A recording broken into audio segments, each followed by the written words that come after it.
Isang malamig na umaga po sa ating lahat. Good morning po sa inyo mga minamahal. And tayo po ay nagpapasalamat sa Panginoon na tayo po ay merong pag-aaral ng salita ng Diyos. At dito po sa Good Shepherd Baptist Church, wala tayong ibang pinag-uusapan, pinagkukunan ng atin pong pag-aaral, kundi ang salita ng Diyos. Sapagkat tayo po ay naniniwala na dapat lang nating maunawaan at dapat nating makita na maliwanag ay kung ano po ang sinasabi ng ating Panginoon. Lagi kong binabanggit at sinasabi na mahalaga po pagdating sa ating pananampalataya ay mahalaga na tayo merong basihan ng ating pong pinaniniwalaan.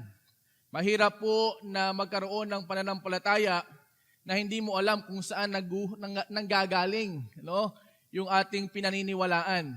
At salamat po na ngayong oras na ito, kayo po ay aming kasama at nagpaanyaya sa aming mga bisita. Salamat sa inyo pong pagtugon sa anyaya po sa inyo upang makadalo po sa gawain po ng pangaral ng salita ng Diyos. So ngayon po ang ating pag-aaralan mga minamahal, the justice of God. So basahin muna po natin yung talata na atin pong nakalagay diyan, Hebrews 9 verse number 27, at kung paanong itinakda sa mga tao ang mamatay na minsan at pagkatapos nito ay ang paghuhukom. Tayo po may manalangin. Let's pray. Dakila naming Diyos, aming amang nasa langit, kami po ay lumalapit muli. Humingi, Panginoon, ng iyong biyaya at awa na sa aming pong pag-aaral ang iyong salita, ang iyong pong pagkilos sa aming kalagitnaan, ang aming pong hinihingi, Panginoon. Dalangin namin ng inyong mga salita, ang siyang magbukas ng aming pong isipan upang maunawaan po namin ang iyong dakilang mensahe, ang mensahe ng iyong kaligtasan, Panginoon. At nawa, Panginoon, nawa kayo po ang patuloy na makita at maitaas sa pulpitong ito at sa kaligitnaan po naming lahat. Ito po'y dalangin namin. In Jesus' name we pray. Amen at amen. So alam niyo po mga minamahal, ngayon pong panahon nating ito, alam natin na talagang maraming nangyari sa atin pong bansa. Lalo na po yung kasalukuyang nangyari sa ating pong bansa, yung pong pagka-aresto sa ating pong dating Pangulo. And then marami hong mga tao ang hati, ang opinyon sa bahaging ito. Na ang sabi ng marami ay talagang nakuha yung justice. Sa marami naman, ang sabi nila, ang pagkaka-aresto ay injustice. Walang hustisya. Okay, wala sa katarungan ang ginawang pag-aresto. At marami hong mga abogado ang nagtatalo at di maintindihan kung saan ba talaga susuot ng paliwanag patungkol sa bagay na ito. Pero alam niyo po mga minamahal, maraming mga tao, yan po ang gustong pag-usapan. Pero alam niyo po mga minamahal, kung meron man higit at mahalaga na dapat nating pag-usapan na hustisya o katarungan, ay hindi yung katarungan patungkol sa ilang mga bagay at sa ilang mga tao lamang. Kundi ang mahalagang ating pag-usapan ay yung pong katarungan o yung hustisya ng ating Panginoon. Sapagkat alam natin ang mundo na meron tayo, ang ating bansa ay hindi perpekto ang ating pong justice system. Alam natin yan. Marami ang alam natin ang may sala na hindi napaparusahan. At marami naman ang walang sala na napaparusahan. So ibig sabihin mga minamahal, ang atin pong mundo ay hindi patas pagdating sa pagbibigay ng justice. Pero mga minamahal, isang bagay po na dapat nating maintindihan, na meron pong justice na mas mataas sa kung anumang klaseng bansa na meron tayo, ay ito po yung justice ng ating Panginoon. At mahalagang ating maintindihan ito, mga minamahal, sapagkat dito ho ay ating maunawaan yung ating kalagayan, yung ating posisyon, sa kung ano ang ating kalagayan sa harapan ng ating Panginoon. Alam niyo po mga minamahal, yung pong word na justice ay akin pong kinunan ng definition. Ang sabi po dito mga minamahal, sa aking nakitang dictionary, ang ibig sabihin po ng justice, the maintenance or administration of what is just, Sa Tagalog, ang pagpapanatili o pangangasiwa ng kung ano ang makatarungan. So ibig sabihin, mahalaga ang justice sapagkat ito po yung pagpapanatili o pangangasiwa pagkasakatuparan ng kung ano yung tama.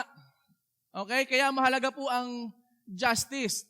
At yung sunod na aking nakita, sabi doon, fairness. Sa Tagalog, mga minamahal, ay pagkamakatarungan. No? So sa paliwanag, no, yung makatuwiran o tamang pagtrato sa bawat isa. At alam natin yan po yung ating hinihingi. Tayo na mga tao, ayaw natin na tayo po ay hindi nakakakuha ng katarungan. Galit na galit tayo, kaya nga minsan ating ipinaglalaban yan. Hanggang saan makarating, no, 'di ba? Ating ipinaglalaban pagdating sa ating katarungan para makuha ang hustisya. Ang sabi lagi natin, kahit saan tayo mapunta, ipaglalaban ko ang katarungan. Right? So alam niyo mga minamahal, atin yang pinapahalagahan. No? At yan din po ang pinapahalagahan po ng Diyos. No?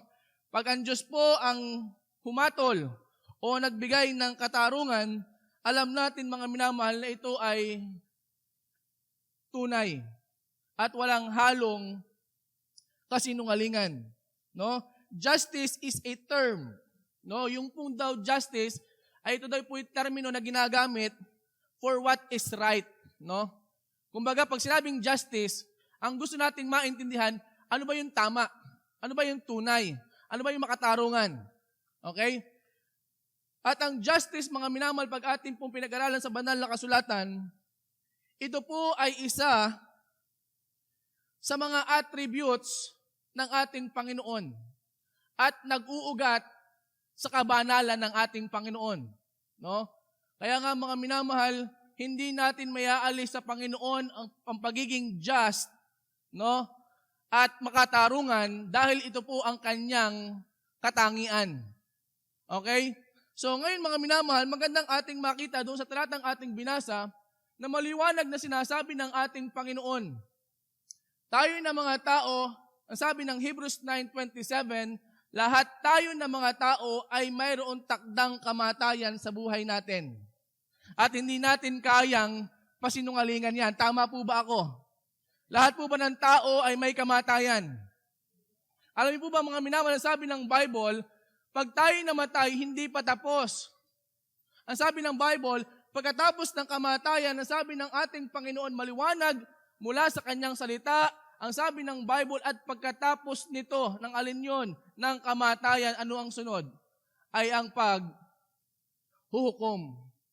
Alam natin mga minamahal, sa hukuman, hindi mawawala ang hukom, ang judge. Hindi mawawala sa hukuman, ang prosecutor. Hindi mawawala yung may sala. Hindi mawawala yung biktima. Okay? Hindi mawawala yung hatol. No? Kaya po mahalaga mga minamahal na ating maunawaan yung pong paghatol ng Diyos, no, para ating maintindihan yung justice. Magandang ating maunawaan yung justice ng ating Panginoon. Alam natin, sabi ng Bible mga minamahal, na sabi ng Isaiah chapter 33, walang ibang hahatol sa atin, no, kundi ang ating Panginoon. Ang sabi ng Isaiah chapter 33, kung kayo po ay may Bible, at kung wala, meron po tayo diyang ipinaplash sa TV, yung atin po mga talata na magandang ating makita. No? Ang sabi ho ng Bible, Isaiah chapter 33, verse number 22. 33 verse number 22, ang sabi ng ating Panginoon, for the Lord is our judge. Ano po, sino daw po ang judge natin sa hukuman ng ating Panginoon sa langit? Walang ibang hukom, kundi ang Panginoon. Our lawgiver, the Lord is our King. Alam niyo po sa ating bansa, meron tayong 3 branches ng ating gobyerno. Ano po yon? Legislative, executive, at judicial. No, magkakaibang department 'yan, no? Kumbaga meron 'yung sariling kumbaga disposisyon, no? Pero mga minamahal, dito po mga minamahal sa hukuman ng ating Panginoon ay ating makikita na ang Diyos ang ating hukom. Hindi lang yon, siya din yung nagbibigay ng utos o ng batas at siya rin po ang hari. Ano pinapakita ng Bible mga minamahal? Ang ating Panginoon ay may ginagampan ng tatlong bahagi. Judicial, legislative, at siya rin po ang executive. Lahat ng bagay niyan ay siya. Pagdating sa Panginoon, mga minamahal, no? Kaya naman mga minamahal, talagang ating makikita, no, ang hukom na hatol sa ating mga tao ay walang iba kundi ang Diyos. Okay, maliwanag po yan. At sabi ng Bible, mga minamahal, para ating maintindihan ang hukom na ito, ang sabi ng Isaiah 30 verse 18, Isaiah 30 verse number 18, magandang ating maintindihan yung character ng ating judge. No? Upang maintindihan natin paano ba siya humatol. Okay? Ang sabi ng Bible, and therefore will the Lord wait that He may be gracious unto you, and therefore will be exalted that He may have mercy upon you. Ang sabi na sunod, for the Lord is God of judgment. Sa iba hong salin ng Biblia, for God is a God of justice. No, yan po pag tingnan niyo po sa Hebrew word, ang isa po sa ginamit na salita diyan ay justice. For God is a God of justice. No? Ang Diyos daw po ay Diyos ng nakatarungan. No? Ang sabi diyan mga minamahal, ang Diyos natin makatarungan sapagkat yun siya.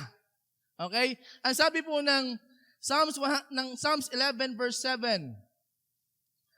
Psalms 11 verse number 7.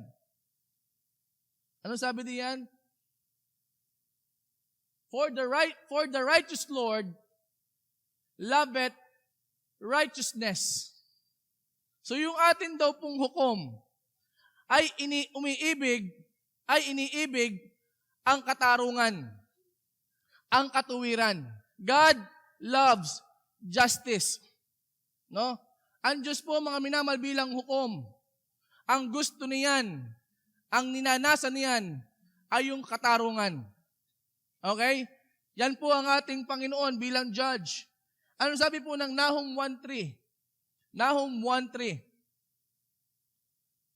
Nahum 1 verse number 3. The Lord is slow to anger and great in power and will not at all acquit the wicked. Ang sabi sa Tagalog, maganda sa Tagalog natin basahin po yan mga minamahal. Ito po ang ating Diyos bilang hukom. Ang sabi sa Tagalog ng Nahum 1 verse 3. Okay? Nahum 1:3, Tagalog po, mga minamahal. Okay, ito po ang sabi ng title ng Bible. Ang Panginoon ay banayad sa pagkagalit at dakila sa kapangyarihan. Ang sabi ng sunod, at sa anumang paraan. Ito ang sabi ng Panginoon, at sa anumang paraan ay hindi aariing walang sala ang salarin. Alam niyo po mga minamahal, isa nakakatuwa sa Panginoon. Pag napatunayang may sala, hindi maaaring hindi niya parusahan. Okay? Yan po ang ating Panginoon. Hindi mo yan pwedeng suhulan. No, na ginagawa ng mga maraming tao ngayon. Pagka may pera ka, pwede mong bayaran para yung hatol ay pumabor sa iyo. Pero ang sabi ng Bible, mga minamahal, bilang siya ang ating hukom. Alam mo, ito talaga yung Supreme Court No? Yung hukuman sa langit. Yan yung pinakamataas na hukuman. Hindi po yung Supreme Court natin dito. Kaya kung meron tayong laban, ay magandang idulog natin, sa mataas na hukuman. Ang sabi ng Bible, God will never acquit the wicked. No? Pag napatunayan niyang may sala at nagkasala, hindi niya sa anumang paraan aariing walang sala. Ganyan po ang ating judge, mga minamahal, no? Siya ay God of justice, iniibig niya ang justice, no? At yan po, mga minamahal, ang sabi ng Bible, God will never acquit the wicked. Ano sabi ng Proverbs 17:15? Tayo po sabi ng Proverbs. Para lang ating maintindihan ng ating Panginoon, no? Siya na umaaring ganap sa masama. Anong ibig sabihin? Yung masama, ginagawang tama. Yun daw pong gumagawa nun, at siya na nagpaparusa sa matuwid. O di yung tama, pinaparusahan. Bagkabaliktad, ano sabi ng Panginoon? Kapwa sila kasuklam-suklam sa Panginoon. Ano yung ating makikita bilang siya, ang ating judge? Mga minamahal, ang Panginoon, no, ay galit sa injustice. Ayaw niya na ang nangyayari ay baliktad. No, ayaw niya na yung may sala, hindi mapaparusahan. At ayaw niya na yung walang kasalanan ang mapaparusahan. Okay? Yan po ang ating Diyos bilang judge, no? At mga minamahal, maliwanag po yan na yan, ganyan po ang katangian ng Diyos natin bilang hukom. Hello? Naiintindihan mo ba natin? Isang araw, sabi ng Bible, lahat tayo'y mamamatay at lahat tayo'y haharap sa hukuman ng Panginoon. Pagka hindi natin naintindihan kung paano humaghatol ang Diyos, hindi natin alam kung paano tayo makakatakas sa hatol ng Diyos. Kaya mahalaga po na ating pag-aralan po ito. At alam niyo po, mga minamahal, ang isa po, excuse me, parang pumipiyok na. Excuse me po. Pangalawa, atin pong tingnan, no, the basis of His justice. Ano ba yung basihan ng kanyang katarungan? Walang iba po kundi ang salita ng Diyos. Basahin natin. The basis of His justice, mga minamahal, ay walang iba kundi ang salita ng Diyos. Ang sabi ho ng Psalms 119 verse 89, Psalms 119 verse 89. Ano ba yung basihan ng Diyos? Kung sa bansang ito ang basihan ng ating mga hukom ay ang konstitusyon, no? Pagka sumuway tayo sa konstitusyon, tayo ay parurusahan. Sa Diyos, ang basihan ng kanyang katarungan ay walang iba kundi ito, ang salita ng Diyos, na kung saan ito yung God's constitution. No? Alam natin, ibig sabihin ng constitution, mga minamahal, established law. Ang Panginoon din po, mga minamahal, ay merong kautusan. Ang sabi ng Psalms 119 verse 89, tayo po sabi ng Bible, magpakailanman, O Panginoon, ang iyong salita ay natatag sa langit. No? Ang sabi diyan, mga minamahal, sa English, ang sabi ng 119 verse 89, ang sabi dito, mga minamahal, forever, O Lord, thy word is settled in heaven. No? Ibig sabihin, ang salita ng Diyos ang mananaig maging sa langit. No? At ang sabi ng Bible, ang salita ng Diyos, ang sabi ng Psalm 17 verse 19, paano ipinakita ng Panginoon kung sa ating konstitusyon maraming butas, no? Kumbaga imperfect. Kaya nga tayo po yung ating batas ngayon, kanya-kanyang silip ang mga abogado. Pareho ng abogado, pareho na nag-aral ng batas. Pero nung silipin ng batas, magkaiba ng silip. Tama?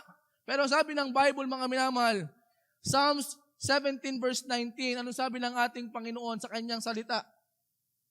Psalm 17 verse 19, ano sabi ng Bible? Psalms, ano ba ito? 17 verse, Proverbs yata yun.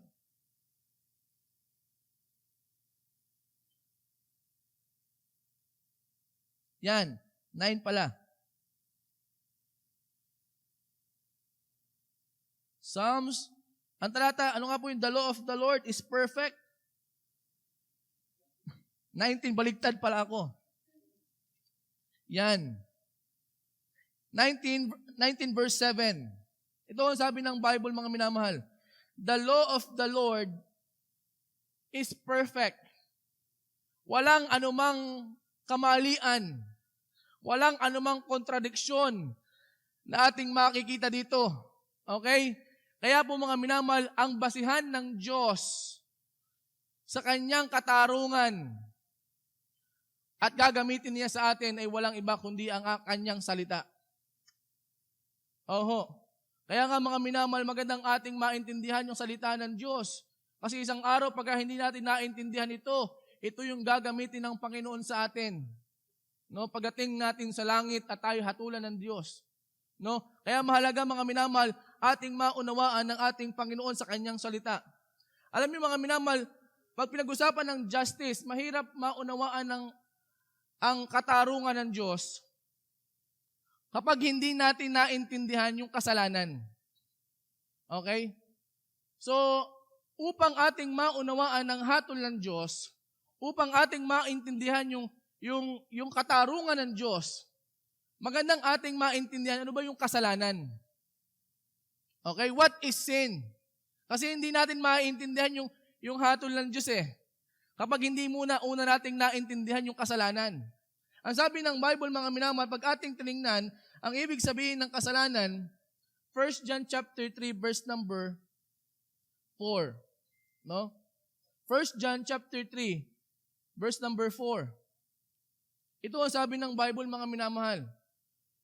Whosoever committed sin, transgresseth also the law. Ngayon na ating tinignan, ano po yung batas ng Diyos? Ito. Anong sabi mga minamahal? Ang sabi, ang kasalanan daw po, ang sabi sa Tagalog, no? 3 verse number 4, ang sino mang gumagawa ng kasalanan ay sumasalangsang din naman sa kautusan. Tayo po maliwanag yung sunod. At ang kasalanan ay ang pagsalangsang sa kautusan. Ang Bible po ay nagpapaunawa sa atin na ang ibig sabihin ng kasalanan ay yun daw pong pagsalangsang, paglabag, pagsuway. Saan? Sa utos ng Diyos. Tanungin ko po kayo, sino ho dito nakasuway na sa utos ng Diyos? Taas nga po yung kamay. Abay, ako'y nakasuway na. So, anong tawag sa atin ng Bible, mga minamahal? Tayo ay makasalanan. Ang sabi ng Bible, mga minamahal, sin is transgression of the law. Daniel chapter 9, verse 5. Ano sabi ng Bible? Daniel chapter 5. No, basahin natin sabi ng Bible. Daniel chapter 9, verse 5. Kami ay nangagkasala. Ano sabi ng Bible, kami ay nangagkasala at nangag-asal ng kasuwailan at nagsigawang may kasamaan. Ano po isang ibig sabihin din ng kasalanan? Sin is iniquity. No? Ang kasalanan ay paggawa ng masama. Ano ba yung masama? Paano ba sinabing may masama? Meron pong standard ng tama. Okay?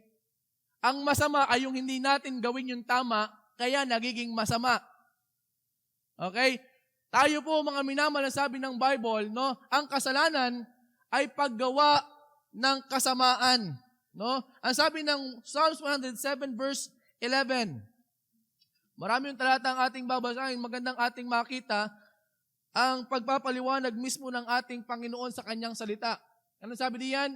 Sapagkat sila'y nang himagsik laban sa mga salita ng Diyos at hinamak ang payo ng kataas-taasan. 107 verse 11, sabi ng Tagalog,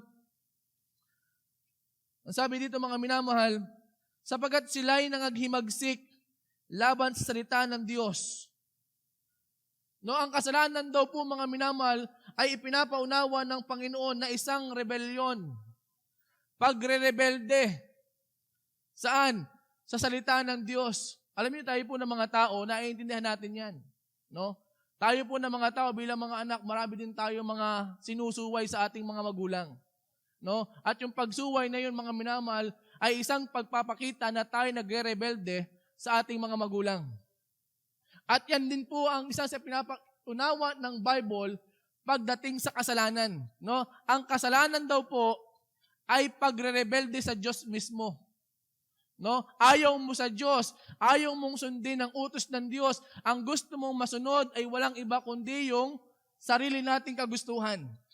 Ibig sabihin, ipinapaunawa natin sa Panginoon, Panginoon, hindi kita kailangan, mas magaling ako sa iyo, ikaw lang ang lumikha sa akin, pero pagdating sa pangunguna ng buhay ko, ako dapat ang nasusunod, hindi ikaw. Yan po ang kasalanan, no? It is a rebellion against God's word, no? At isa pa mga minamahal, alam mo ba ang kasalanan is a crime against God. Ang kasalanan mga minamahal ay ginagawa natin kanino? Sa Panginoon mismo. Ang ating pinagkakasalaan ay walang iba kundi ang Diyos. Alam mo sa pag ating tinignan, ang Diyos ang hukom. Ang Diyos din ang biktima. Ang ating pinagkasalaan. No? Ngayon mga minamahal ating tingnan, yan po ang ibig sabihin ng kasalanan. No? Tanong po dito, sino po dito ang nagkasala na? Naunawaan ba natin tayo'y makasalanan, hindi dahil tayo'y gumawa lang ng mali, no? Hindi lang po 'yon ang ibig sabihin ng kasalanan.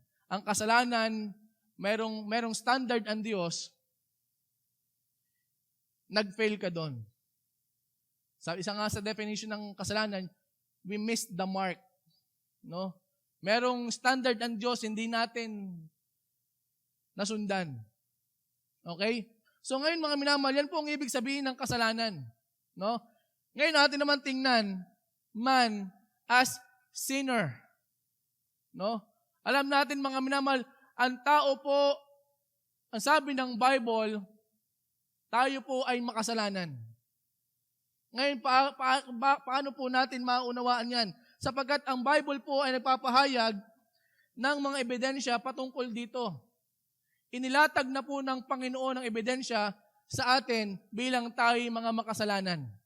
Hindi natin pwedeng takasan yung ebidensya. Ano po yung una? God declares it. Ang Diyos ay ipinahayag niya sa atin na na ang sabi ng Bible, ikaw at ako ay makasalanan. Basahin natin Romans chapter 3, verse number 23. Ang sabi ng Bible, mga minamahal, Romans chapter 3, verse number 23, maliwanag ang sabi ng Bible, sapagkat ang lahat, ano sabi ng Bible? Ano po sabi? Ang lahat ay nangagkasala nga. Sino ang may sabi niyan? Ang Panginoon. Dinedeklara ng Panginoon na sabi niya, ikaw at ako ay nagkasala sa Diyos. Tama po ba ang Bible, mga minamahal? Baka humali ang Bible, hindi po magkakamali ang Panginoon. God declares it na tayo po ay makasalanan. No? Ano pa sabi? God witnessed it. No? Ang Diyos ang witness natin. Na tayo na mga tao ay nagkasala. Kaya nga tayo mga minamahal, ang Diyos ang hukom, siya rin yung biktima, siya rin po yung witness sa atin bilang tayo mga nagkasala. O basahin natin Genesis chapter 6 verse 5. No? Ito nakita ng Panginoon, na-witness niya. Hindi pwedeng magkamali ang Panginoon, hindi nagsisinungaling ang Panginoon bilang witness. Sapagkat hindi siya Diyos ng kasinungalingan. Ano sabi ng Bible? Ano nakita ng Panginoon? Sino po nakakita? Ang sabi ng Bible, ang Diyos ang nakakita. Ngayon, ang sabi ng Bible, ano yung kanyang nakita? Hindi pwedeng magkamali ang Diyos sa kanyang nakita. At nakita ng Panginoon na na mabigat. Abay, sabi ng Panginoon, nakita niya kasalanan natin, ay talaga namang sabi ng Panginoon, grabe. Grabe. Ang bigat ng kasamaan ng tao sa lupa. Sino nakakita? Ang Panginoon. Ang nakita ng Panginoon, sabi nung nakita yung kasalanan na ginagawa ng tao, para bagang sabi ng Panginoon, parang napapailing Ganong kabigat. At ang buong haka ng mga pag-iisip ng kanyang puso, ano sabi ng Panginoon? Ano daw yung laman ng ating mga puso at mga isip? Ay pawang masama na lamang na parati. Hindi lang dineklara ng Diyos, na witness ng Diyos, ang ating mga kasalanan. Kaya wala tayong takas.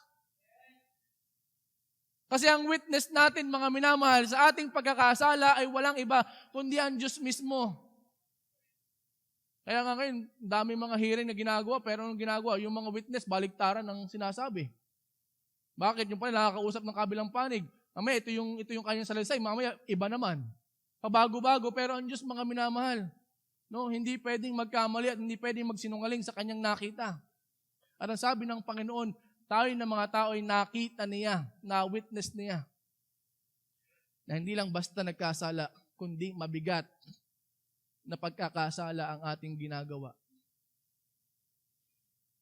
Ano pa mga minamahal? Tayo bilang mga tao, ano yung ating nakita? We observe it. Kahit na hindi tayo gumamit ng Bible, tumingin ka sa labas, manood ka ng TV, anong ating nakikita?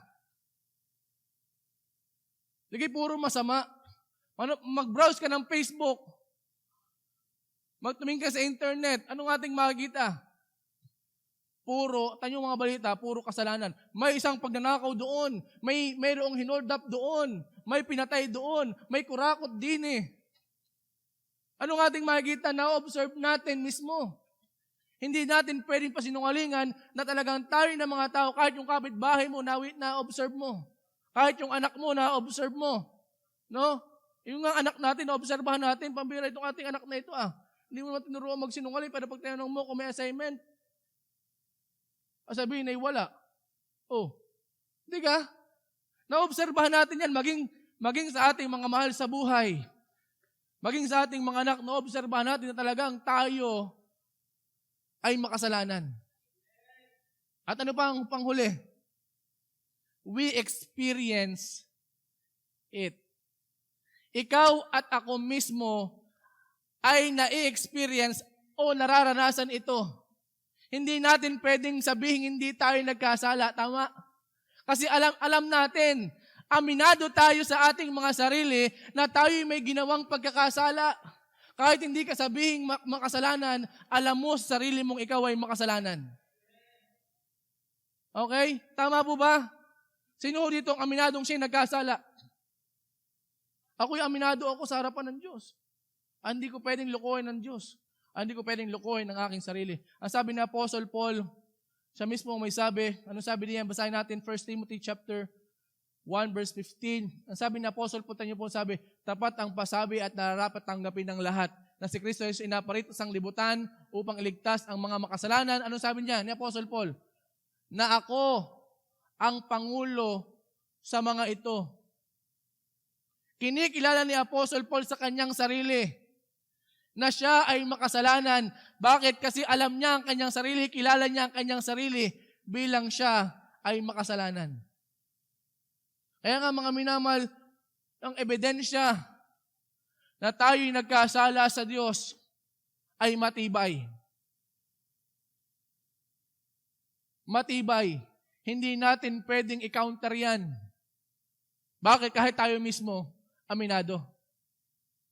Kahit obserbahan natin ang mundo, alam natin anong ating ipanlalaban sa ebidensya ng Diyos na inihain sa atin. Anong ating may sasagot? Kahit sino sigurong abogadong iharap mo sa Panginoon. Kahit sino yung pinakamatalinong abogado na sa buong mundo, iharap mo sa Panginoon. Wala yung masasabi. Bakit? Kasi siya mismo. Gayon din. Tama. Ang ebidensya ng ating pagiging makasalanan sa harapan ng Diyos ay matibay. Bakit? Dahil siya bilang Diyos, siya rin yung taga-usig natin. No? Siya rin yung prosecutor. Pero niyo po mga minamahal, sa hukuman ng Diyos, siya na yung judge. No? Siya na yung biktima. Siya na yung witness. Siya pa rin yung prosecutor anong laban natin? Ngayon, sabi ng Bible, mga minamahal, naintindihan natin kung anong ebidensya ang meron ng Diyos sa atin. Ngayon, balik tayo, sabi ng Panginoon. Nabalik tayo sa sinabi ng Panginoon. Ang sabi ng Bible, Hebrews chapter 9, verse 27. at kung paanong itinakda sa mga tao ang mamatay na minsan. At pagkatapos nito ay ang paghuhukom. Ngayon sa tingin natin, ano ang judgment ng ating Panginoon? Dahil sa mga ebidensyang nakalap at sa pagtansya ng Panginoon sa lahat ng ebidensya, ito ang hatol ng Diyos.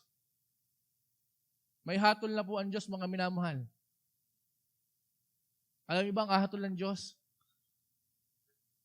Tayo abang na abang sa kung ano yung hatol ng ICC.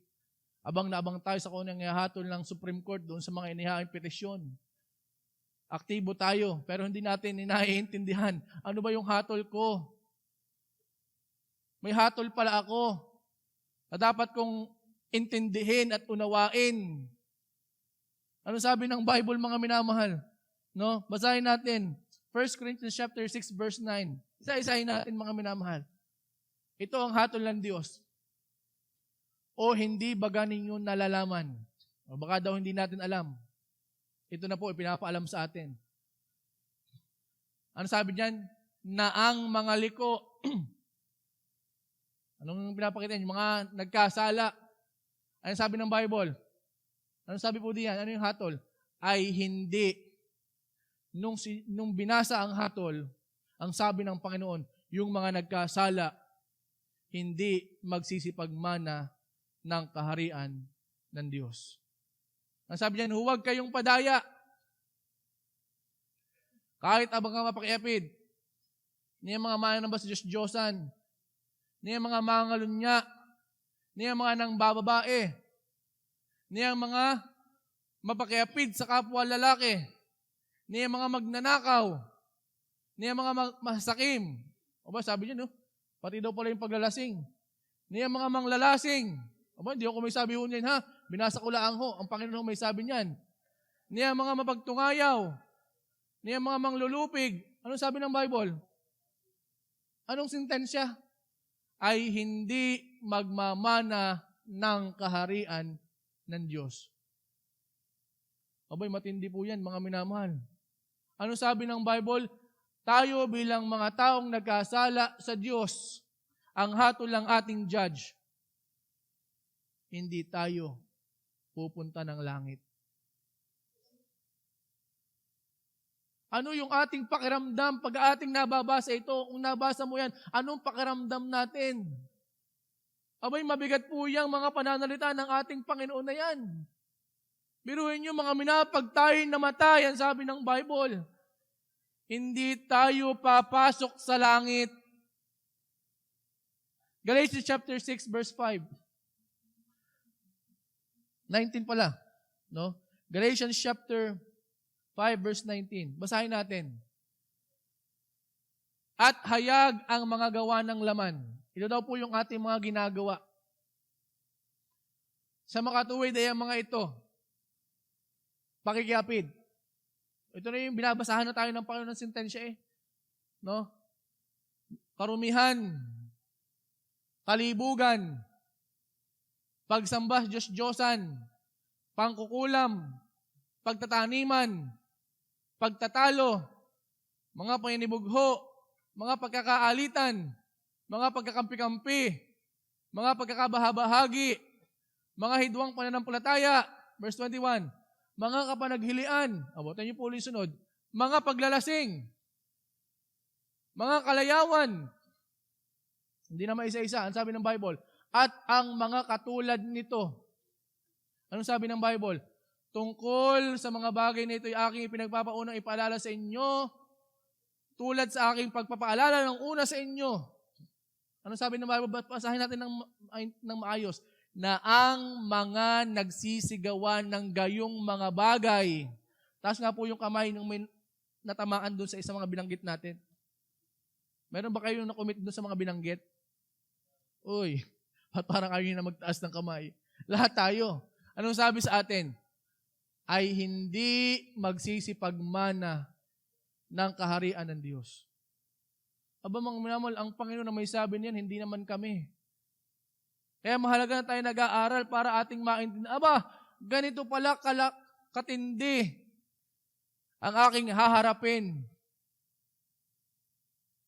sa langit. Yan po, ano ba sabi ng Bible, mga minamahal? No? Romans chapter 6, verse 23. No? Ang hatol ng Diyos, Romans 6:23, sapagkat ang kabayaran ng kasalanan. Ano sabi? Death penalty. No? Kaya tayo po ang tao namamatay. Bakit ang tao namamatay? Alam niyo ba kung bakit? Sa mga bisita ho namin. Bakit ang tao ay namamatay? Alam niyo kung bakit?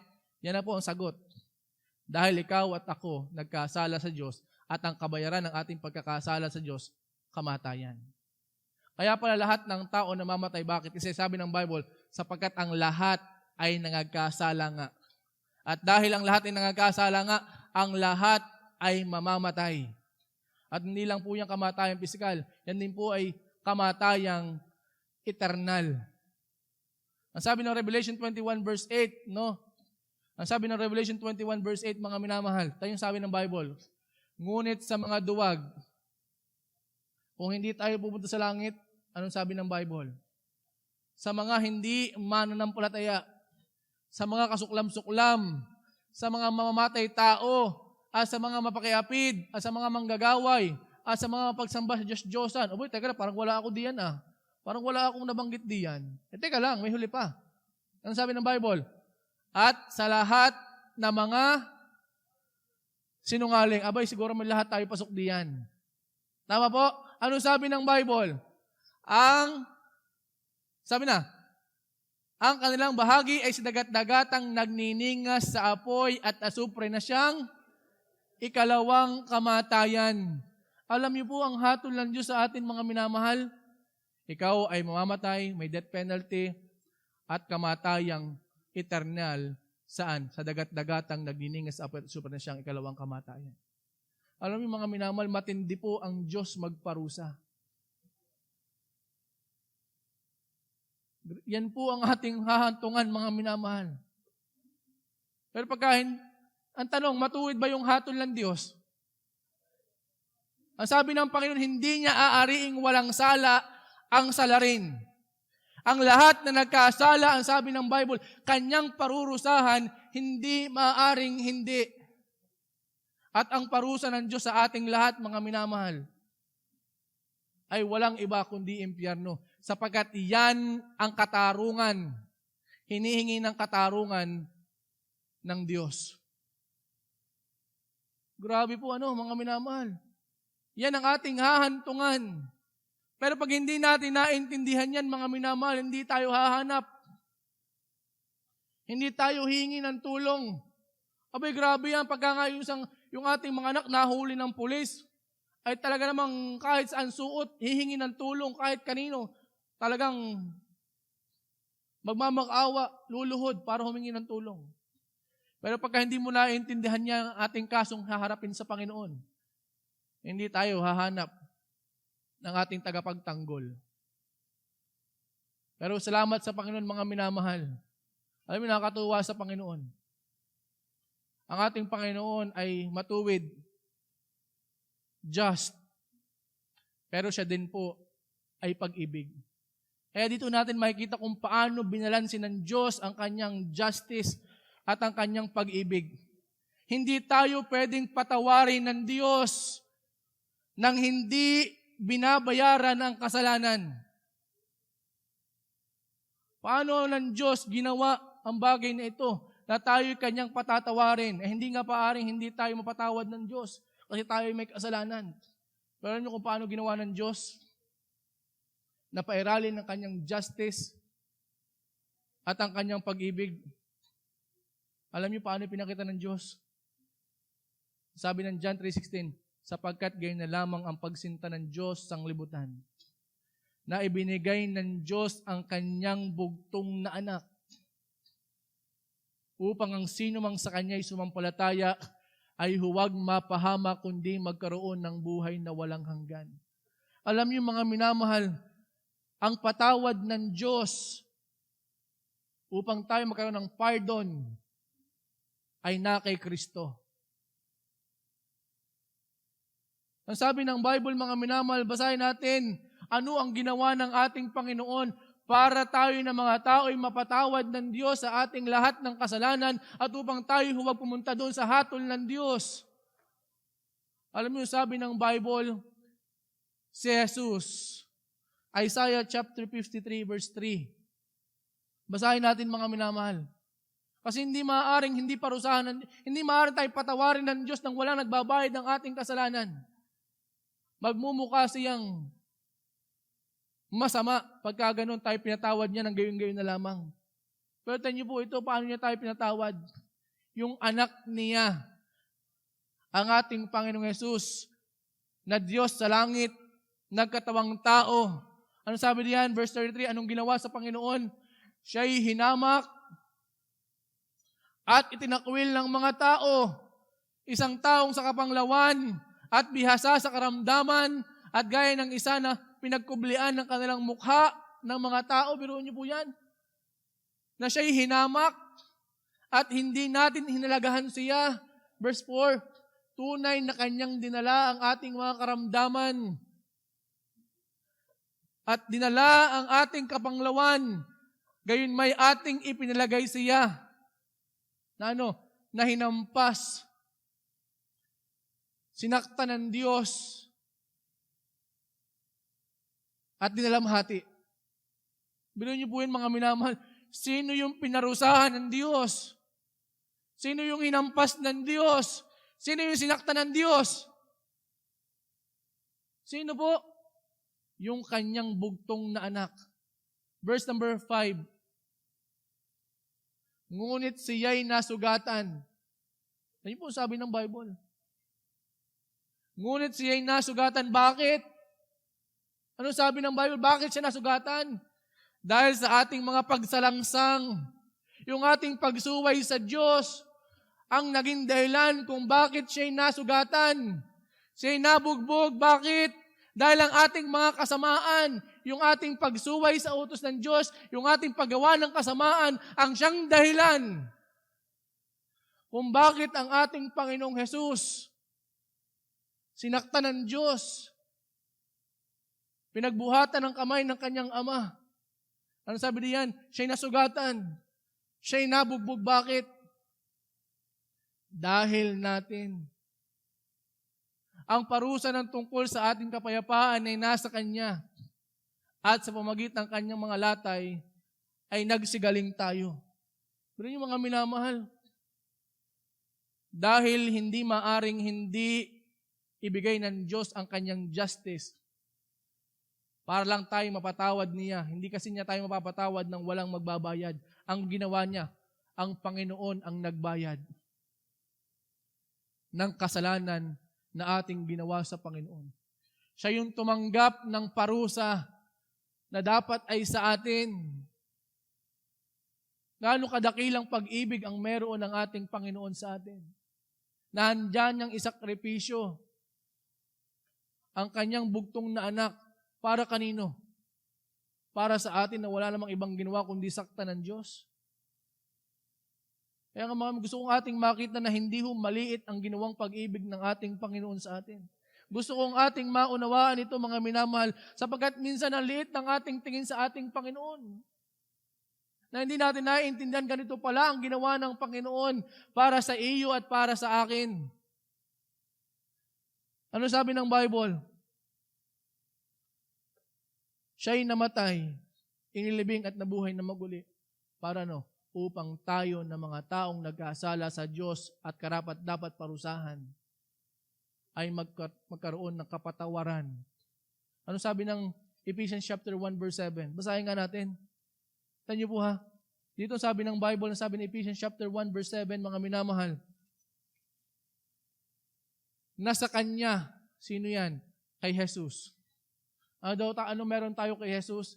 Mayroon tayo ng ating katubusan sa pamamagitan ng Kanyang dugo. Alam niyo kung bakit ang ating Panginoon dumanak ang Kanyang dugo doon sa krus ng Kalbaryo? Bakit dumanak? Yung sabi ng Bible, kasi yung Kanyang dugo ang Kanyang gagamitin upang tayo mapatawad at mahugasan sa ating mga kasalanan. Kaya kahit anong gawin nating hugas, ligo, alcohol, hindi natin kayang alisin ang ating kasalanan. Pero ang may kaya nun ay walang iba kundi yung dugo ng ating Panginoong Hesus na dumanak doon sa krus ng Kalbaryo. Kaya nga pag ating tinignan, halos lahat ng dugo ng ating Panginoon ay dumanak doon sa krus ng Kalbaryo na halos nung pag tinusok na nga yung kanyang tagiliran, no, may tubig na nakasama. Nagpapakita na lahat ng dugo ng ating Panginoon ay dumanak doon sa krus kasi yun ang kanyang gagamitin na panghugas sa ating kasalanan. Alam niyo mga minamahal, yan po ang ginawa ng ating Panginoon. Siya yung ating tagapagtanggol sa Panginoon. Siya yung ating mediator sa ating Panginoong Diyos. Ang sabi ng Bible, mga minamahal, no? Ang sabi ng Romans 5:8, basahin natin yung mga talata para ating makita yung biyaya ng Panginoon sa atin, no? Ang sabi ng Bible, Romans chapter 5 verse number 8. Datapwat ipinagtatagubili ng Diyos ang kanyang pag-ibig sa atin. Ang sabi ng Bible, na nang tayo'y mga makasalanan pa. Biro nyo ha?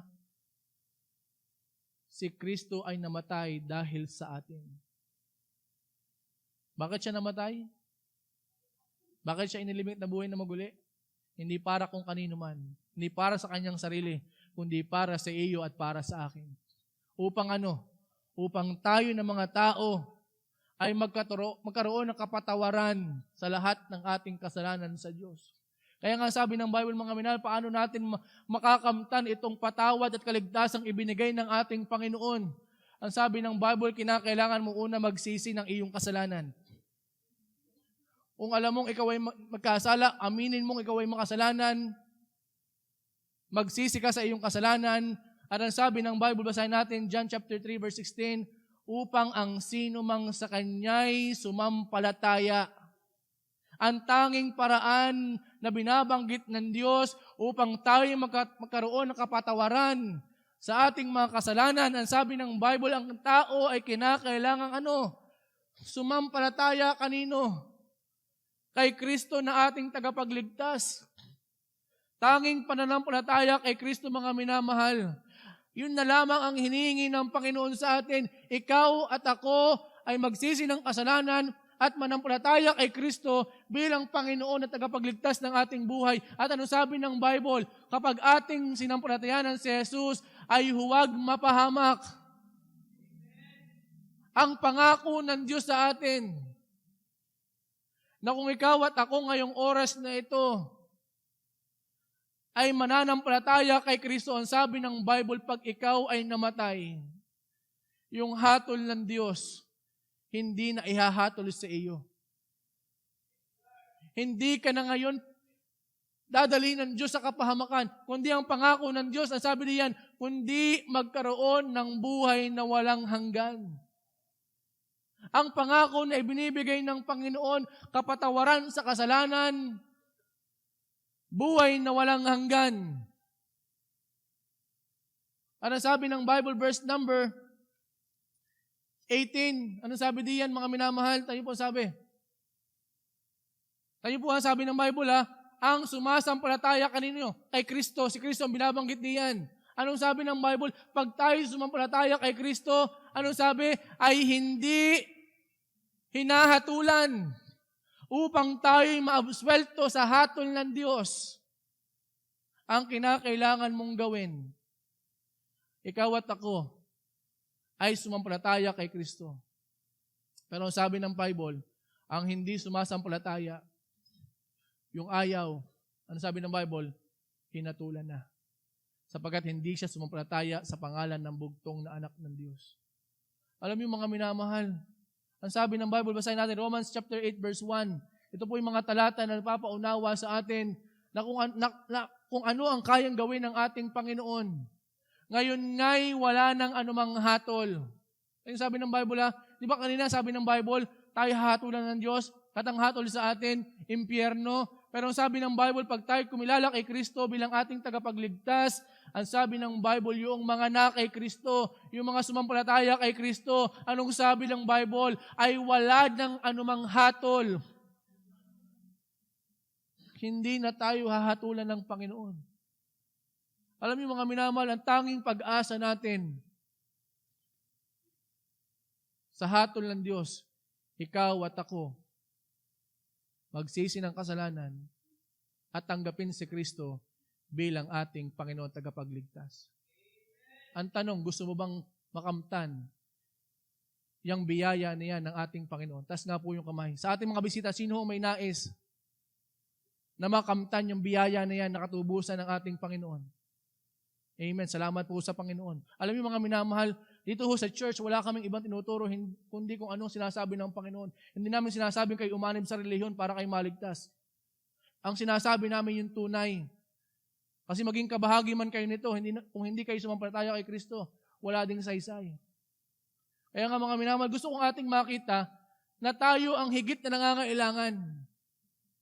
Na tayong kinakailangan magmakaawa sa Diyos para tayo magkaroon ng kaligtasan. Maraming tao ngayon para bagang kinakailangan pa ang Panginoon lumuhod sa atin para sumampalataya tayo sa Kanya Ba't minsan parang ganun? Tayo na yung nagkasala, gusto pa natin, tayo yung suyuin. Parang baliktad naman ata, mga minamahal. Kung naiintindihan mo ang iyong kalagayan sa harapan ng Panginoon, ikaw mismo ang lalapit sa Kanya para humingi ng kaligtasan. Kaya nga mga minamahal, ngayong oras na ito, salamat sa Panginoon. May pag-aaral tayo ng salita ng Diyos. No? At sa ating pagtatapos, tawagin natin ang ating pastor sa ating pong panghuling bahagi. Napakalinaw po ng pag-aaral natin ng salita ng Diyos. At salamat po na ito po ay naipangaral sa atin. Sa mga bisita, kaya po kayo inanyayahan dito ay inyo pong mapakinggan ang pag-aaral na ito. Ngayon pong umagang ito, tayo po ay tumuang mga ulo natin, tayo po ay manalangin, pikit po natin ang ating mga mata. Mapagpala po namin Diyos, aming Ama, kami po ay nagpapasalamat sa inyo sa napakaliwanag na pagpapakilala ng tungkol sa aral ng Diyos, tungkol sa aming mga tao kung gaano kami kasama at marapat lamang pong parusahan sa impyerno. At amin din pong naunawa na ang tanging kaparaanan ng aming kaligtasan ay walang iba kundi ang Panginoong Hesus. Siya ang tumubos, nagbayad ng aming mga kasalanan. At kayo po, aming Panginoong Diyos, sa magitan ng Panginoong Hesus ay nag-aanyaya sa bawat isa na tumanggap manampalataya sa iyo. Na ang ibig sabihin na ikaw, Panginoong Hesus, ay tinatanggap sa puso at kinikilalang kayo nagbayad upang magkaroon ng buhay na walang hanggan. Aming Panginoon, salamat po. At ang dalangin ko po, Panginoon, sa inyo, sa natitirang oras po namin, at sa isang nakinig, O Diyos, kung wala pa po siyang pag-asa sa iyo, Lord, kayo po ang kumilos, at siya po'y magpasya ng pagtanggap upang mapatawad at magkaroon ng buhay na walang hanggan. Habang tayo nakatungo, nakapikit po ang ating mga mata, wala pong titingin sa paligid. Ngayong pong umaga, may paanyaya ang Panginoon sa iyo, sa iyong kaligtasan. Itaas mo ang iyong kamay bilang iyong pagpapahayag sa Diyos. Lord, salamat po, naintindihan ko. Tinatanggap kita sa aking puso. Taas po ang kamay. Kaya salamat po sa mga kamay na nagtaas. Tunay po, napakaliwanag ang aral na ito. Meron pa po ba? Doon po sa hindi pa nakakatiyak na kaligtasan, pwede na pong maibaba ninyo yung kamay. Doon po sa mga hindi pa nakakapagpasya. Titiyakin po sa inyo ng Diyos at ng salita ng Diyos. Pag hindi nyo siya tinanggap, impyerno ang inyong pupuntahan dagat-dagatang apoy at wala na pong hango doon magpakailan-kailan pa man. Meron pa po ba magtataas ng kamay? Salamat po, naunawaan ko ngayong umaga ang pag-aaral. Kailangan ko ang Panginoong Hesus. Meron pa po ba? Amen. Salamat po. Meron pa. Napakahalaga po ng inyong pagpapasya ngayong umaga. Meron pa po ba?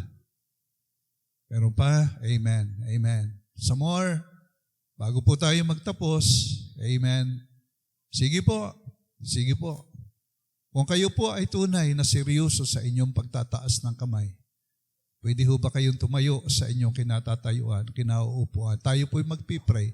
Habang nakatungo po tayo, ang mga mata natin nakapikit, nakatungo ang ating mga ulo, seryoso kayo sa inyong pagtataas ng kamay kanina. Tumayo po kayo at tayo po gagabayan ko kayo sa isang panalangin. Sige po, kung kayo tunay na seryoso. Okay? Sundin po ninyo ang panalangin. Ito po inyong panalangin. Ginagabayan ko lang kayo. Ito po ang ating panalangin. Sundin po ninyo sa inyong mga labi. Banggitin po ninyo. Panginoon naming Diyos, salamat po sa iyo na ngayong umaga, ako po'y nakadalo sa pagtitipong ito. At napakinggan ko po ang napakahalagang pag-aaral tungkol sa aking kalagayan na ako po ay tunay na karapat-dapat sa hatol doon sa kaparusahan sa impyerno dahil ako po'y makasalanan. Ngunit Panginoon, salamat po sa iyo na inyong ipinagkaloob ang Panginoong Hesus na siya po ang nagbayad ng aking kasalanan. Siya ang namatay doon sa krus. Siya ang pinarusahan. At salamat Panginoon sa banal na dugo na nabuhos para sa akin. Panginoon, ako po'y nagsisisi sa aking kasalanan at tinatanggap ko si Jesus bilang aking tagapagligtas. At ako po'y naniniwala na ako po sa pagpapahayag na ito mula sa aking puso na ikaw ay aking tinatanggap. Ako po'y naniniwala na ako po'y pinatawad mo na sa lahat kong kasalanan. At ako po'y naniniwala na ako po ay may buhay ng walang hanggan. Salamat po, O Diyos. At ang lahat ng ito'y dalangin ko po sa iyo sa pangalan ng iyong buktong na anak, ang Panginoong Hesus. Amen. At amen. Ako na lang po ang patuloy na mananalangin. Salamat aming Panginoong Diyos sa iyo sa napakahalagang pag-aaral na ito. At purihin po, Panginoon, ang iyong dakilang pangalan. Sapagkat mula noon hanggang ngayon at sa mga panahon pang ipagkakaloob mo, tangi po lamang ang iyong buktong na anak ang paraan namin sa kaligtasan. At aming Panginoon, salamat po sa inyong pagliliwanag sa aming mga diwa na kami pong mga sumampalataya ay pinatawad mo na at mayroon na ng buhay na walang hanggan. Aming Ama, ito po'y dalangin po sa iyo sa dakilang pangalan ng Panginoong Hesus. Amen at amen. Okay, salamat po. Purihin po ang Panginoon. So, salamat po. Yung mga nag-pray, no? Anong pangako ng Diyos sa Juan 3:16? Ang sumampalataya sa Kaniya ay may buhay na walang hanggan. Sabi ng Roma 8:1, ngayon nga'y wala nang anumang hatol sa mga na kay Kristo Jesus.